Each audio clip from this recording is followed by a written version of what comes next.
梅，原名吳耀文，1912年12月3日喺廣州出世，籍貫廣東新會。圈內嘅人多數稱佢為文叔。吳梅自小失學，但係佢對戲劇嘅熱愛促使佢喺1929年入讀廣東戲劇研究所，並曾經喺電影院擔任默劇嘅解說。1939年，吳梅嚟到香港投入咗電影界。第2年，佢加入咗大星影片公司，開始佢喺粵語片嘅職業生涯。佢喺多部電影中擔任小角色，亦都參與幕後嘅工作。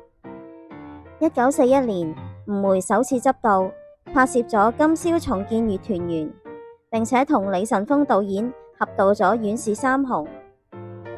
可惜同年年底，日本攻佔香港，吳梅返到廣州灣組成明星劇團，專注喺宣傳抗日事業。直到1945年抗戰勝利之後，佢先重返香港。1947年，吳梅重返電影圈，既擔任演員，亦都回歸導演嘅角色。佢以拍片手法著稱，拍攝速度快，而且產量高。保守估計，佢共拍攝咗220多部電影。1950年年代初，佢同20位粵語片工作者組成咗中聯電影企業公司，致力喺拍攝有意義嘅好片，以改變粵語片粗製濫造嘅現象。喺中聯出品嘅44部電影中，佢導演咗20部，包括《家》、《雷雨》、《金蘭姊妹》、《錢》、《人》同埋《海》。呢啲作品對當時嘅電影潮流產生咗深遠嘅影響。吳梅嘅代表作品包括有《敗家仔》、《運糧》、《原野》、《雷雨》同埋《十兄弟》。而作為演員，佢參演咗100多部電影。雖然佢多數係扮演小人物角色，但係佢演得栩栩如生，令人印象深刻。1970年年代初，隨住粵語片嘅式微，吳梅喺1970年加入麗的電視擔任編導。後來佢轉回演員嘅身份，專注演出，成為一個出色嘅甘草演員。佢喺1974年執導咗6部電影，最後一部係1979年嘅《懵仔傻妹妙偵探》。1980年年代，吳梅選擇退休，同妻子葉萍喺中山度過咗平靜嘅晚年。而偶然佢亦都會返港客串演出。最後參演嘅電影係1994年嘅《九品芝麻官白麵包青天》。吳梅導演嘅貢獻得到咗行內嘅認可。1994年，佢獲得香港電影導演會頒贈終身成就獎。1996年3月1日，吳梅喺中山逝世，享年83歲。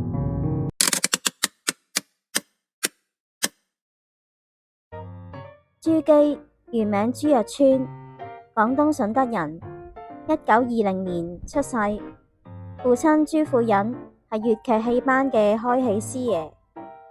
電影家邵嘴翁嚟香港設立天一廣廠嘅時候，曾經找朱富隱拉攏粵劇界嘅人才開拍電影。朱基冇受過正規教育，13歲嘅時候進入天一廣廠當攝影同埋沖曬學徒。1935年，朱基轉入竹青賢嘅南粵影片公司，從事剪接，繼後又擔任編劇同埋副導演，主要跟從導演陳皮。1941年，朱基開始擔任導演，最初2部電影《燕雙飛》同埋《武辭子孝》都係同另一個導演嚴蒙合導，而佢首部獨立執導嘅影片係《出場紅杏》。佢嘅導演生涯係因為香港淪陷而一度停止。戰後首部作品係1947年嘅《藕斷絲連》。1952年，朱基參與創辦中聯電影有限公司，成為6位導演之一。佢為中聯執導咗《千萬人家》、《孤星血淚》、《血染黃金》呢啲電影。另外，佢又執導咗以中聯演員班底演出嘅《往事知多少》同埋《山長水遠》呢啲電影。1956年，朱基離開中聯，同專門攝製廈語片嘅良友公司簽咗長期合約，為良友公司執導咗廈語片《七世夫妻》、《孝女報父仇》同埋《大順耕田》呢啲廈語片。同期佢都有為其他電影公司執導粵語片，而之後佢以改編粵劇成歌唱片同埋戲曲片為多。著名嘅電影有《楚漢爭》、《三娘教子》同埋花旦王芳艷芬告別影壇之作《萬里琵琶關外月》，同埋大龍鳳劇團戲寶《不斬樓蘭誓不還》等電影。60年代，朱基曾經自組海洋、金城等電影公司，出品咗自己執導嘅《西施》、《恨海晴天》、《十二欄杆十二釵》、《詩禮全家》同埋《青山依舊夕陽紅》等影片。朱基最後嘅一部公映嘅個人導演作品係彩色歌舞片《七彩天堂》。朱基一生執導咗250多部電影，數量係香港導演之最。朱基喺1988年逝世，佢嘅弟弟朱超同埋妹妹朱日紅都係任職副導演。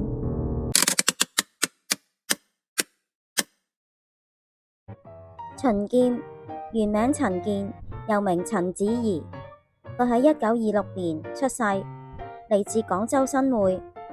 佢嘅父親喺佢出世前就已經去世，母親獨自將佢撫養成人。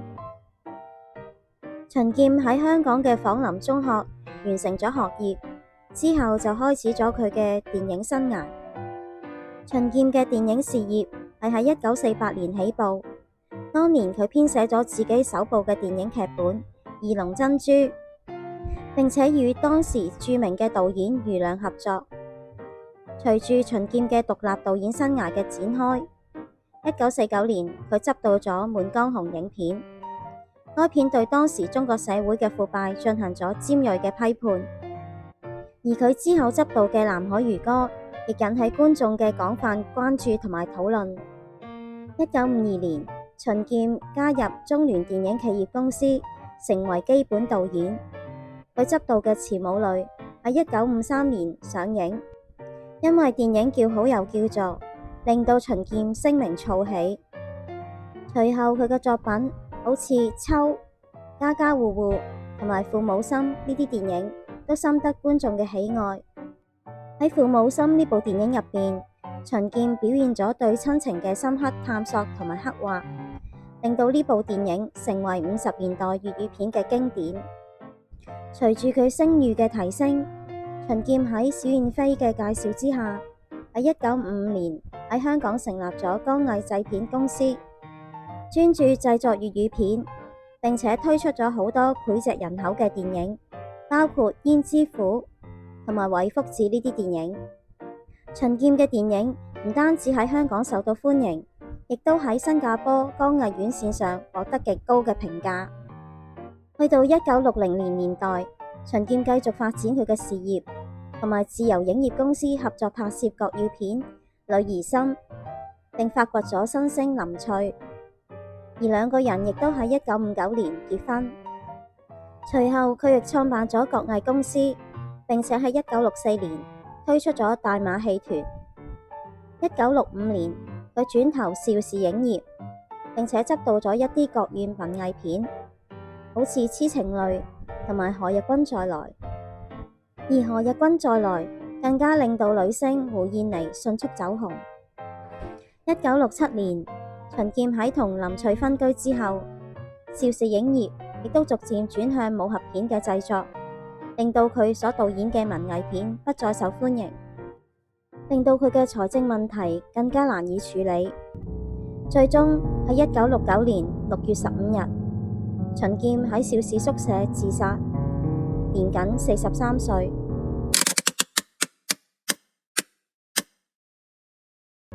陳文，1924年2月2日喺香港出世，係廣東海豐人。陳文年少時家境貧困，喺小學畢業之後便輟學，亦都曾經喺出口公司工作。因為呢個艱苦嘅成長背景，令到陳文喺電影領域中揾到自己嘅熱情同埋未來。喺香港淪陷期間，陳文參與咗話劇演出，邂逅咗導演左基。喺1948年，佢跟隨佐基加入四達影業公司，擔任場記同埋劇務，成為佢喺電影生涯嘅起點。之後佢轉投香港南國影業公司，並且喺1951年晉升為副導演，開始咗佢嘅電影導演生涯。1952年，陳文同埋吳楚帆、白燕、李晨風等21位電影工作者成立咗中聯企業有限公司。陳文擔任製片同埋發行主任。同年，佢亦都參與咗創辦新聯影業公司，並且係創業作品《敗家仔》嘅製片人。隨住光藝影業公司嘅成立，陳文被委任副經理，同埋秦劍共同推動公司嘅發展。陳文喺1955年同張英創辦豪華影業公司，並親自執導咗創業作《復活》。陳文以執導倫理悲劇片而聞名，好似《手足情深》、《唐山阿嫂》、《連理枝》、《良心》、《金石文》同埋《幸福新娘》等。但係陳文亦都唔係局限喺悲劇片，佢亦曾執導偵探片《追蹤》、動作片《鐵膽》同埋潮劇戲曲片《釵頭鳳》。1961年，陳文同埋謝賢、嘉玲合組兄弟電影公司，執導咗創業作《山盟海誓》，隨後又執導武俠片《神偷情賊》。1965年，佢自資組織咗聯藝製片公司，執導咗《海棠紅》同埋《初歸新抱》呢啲電影。1968年，陳文喺完成《七彩難兄難弟》之後，就返到銀都機構擔任製片，並且喺1980年導演咗佢最後一部電影《勢不兩立》。2012年8月29日，陳文因病逝世，享年91歲。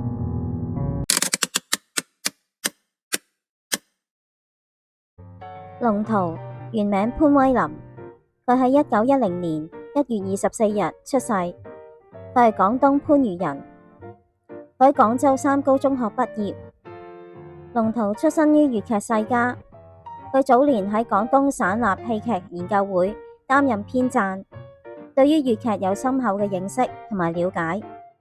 1938年，龍圖開始咗喺電影界嘅生涯，佢喺影片《一夜夫妻》中擔任助導，並為該片作曲。1939年，佢編寫咗佢第一部電影劇本《孔雀開屏》。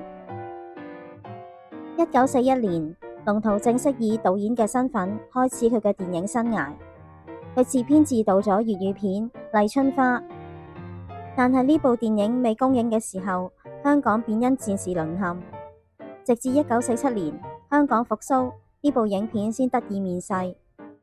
期間，龍圖曾經喺廣西負責妹妹嘅銀劍影劇團嘅劇務，並撰寫咗名劇《新紅娘》。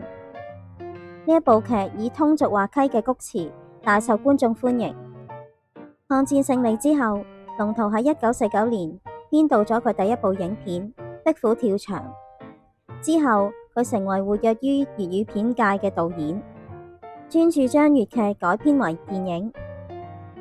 龍圖擅長將粵劇嘅元素融入喺佢作品中，佢導演嘅作品包括改自唐滌生劇作嘅《萬世流芳》張玉橋、《帝女花》、《花鳳成龍》，以及《一彎微月半寒裘》同埋《紅菱血》呢啲電影。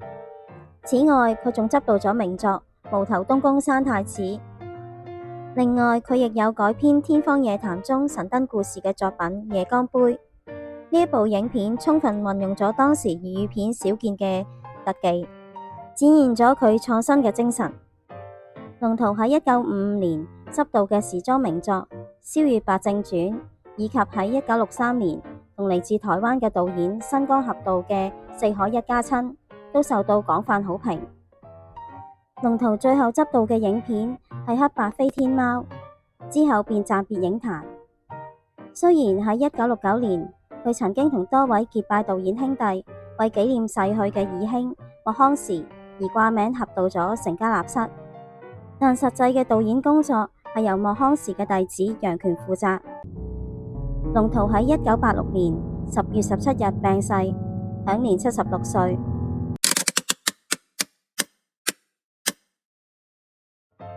楚原原名張寶堅，佢喺1934年10月8號出世，廣東梅縣人。佢嘅父親張活游係著名嘅粵語片演員。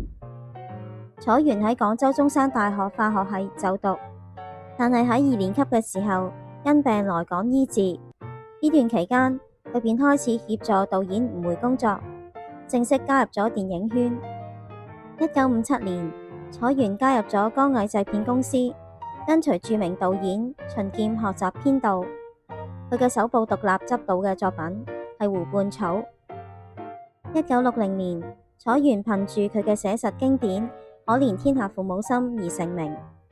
1962年，楚原同埋佢嘅未婚妻藍紅創辦咗玫瑰影業公司，推出咗創業作《含淚的玫瑰》。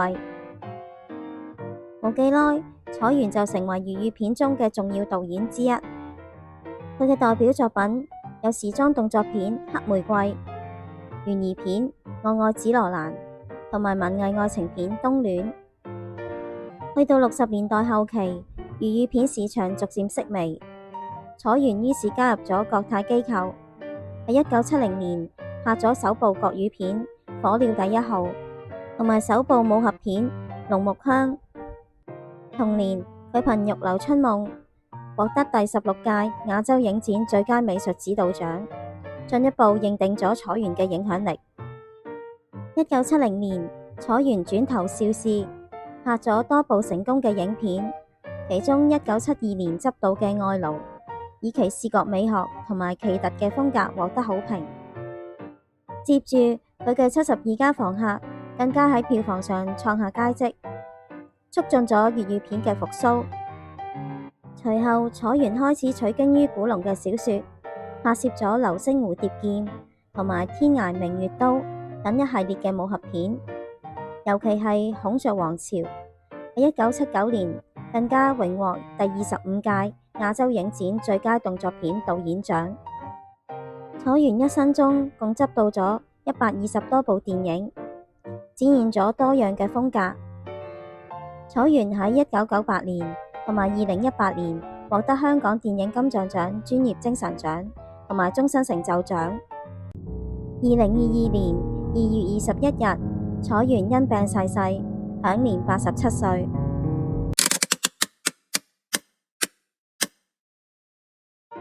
盧雨琪，1917年2月24日出世，係廣東順德人。佢曾經喺香港嘅華仁書院就讀，畢業之後協助父親經營金融同埋海味業務。呢段經歷令到佢累積咗唔少人生嘅智慧同埋商業運作嘅經驗。1951年，盧雨琪獲得永茂影片公司嘅負責人鄭生嘅賞識，編寫咗佢第一個電影劇本《美人恩》。呢部電影係由吳梅導演，唔止叫座，亦都叫好，令到盧雨琪一舉成名。喺接下來嘅幾年間，盧雨琪編寫咗好多經典嘅電影劇本，包括《歌唱大鬧廣昌隆》、《鴛鴦譜》同埋《合家有喜》呢啲作品。盧雨琪嘅劇本通常涉及家庭同埋社會嘅諷刺，並且融入咗大量幽默嘅元素，令到影片廣受觀眾嘅喜愛。除咗編劇之外，盧雨琪喺1950年代仲同其他導演合作執導咗幾部影片，包括《飄零女》、《雪姑七友》同埋《香羅塚》。呢段期間，佢逐漸累積咗導演嘅經驗。去到1960年，盧雨琪開始咗佢獨立執導嘅生涯，首部作品係《女娉婷》。影片分為上下兩集，受到咗好大嘅好評。接住落嚟，佢陸續執導咗《工廠少爺》、《街市皇后》、《壽星姑爺》同埋《婚姻大事》等多部喜劇。盧雨琪最後一部獨立執導嘅影片係《血染鐵魔掌》。1974年，盧雨琪轉型進入麗的電視，擔任編劇。而喺1980年代，佢選擇改當藝員。佢曾經演出《俠盜風流》、《大地恩情》等劇集。1981年12月24日，盧雨琪因肺癌喺香港病逝，享年64歲。